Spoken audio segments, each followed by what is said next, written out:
ধর্মীয় মন্তব্যের কারণে গ্রেফতার হয়ে আলোচনায় থাকা বাউল আবুল শিল্পীকে ঘিরে নতুন করে উত্তেজনা ছড়িয়েছে।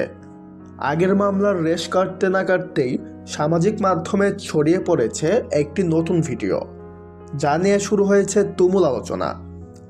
প্রথমে তার বক্তব্যের ভিডিও ভাইরাল হয়ে মামলা হয় এবং আদালত তাকে জেল হাজতে পাঠায়।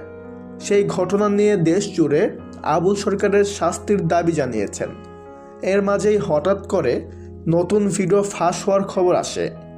ভিডিওতে আবুল সরকারকে এক নারীর সঙ্গে ঘনিষ্ঠ অবস্থায় দেখা যাচ্ছে বলে দাবি করা হচ্ছে।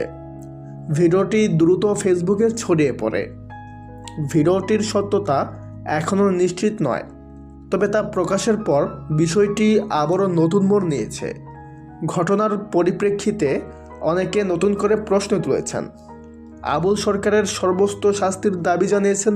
তো ভিউয়ার্স, এই বিষয়ে আপনার কি মতামত কমেন্টে জানাতে পারেন।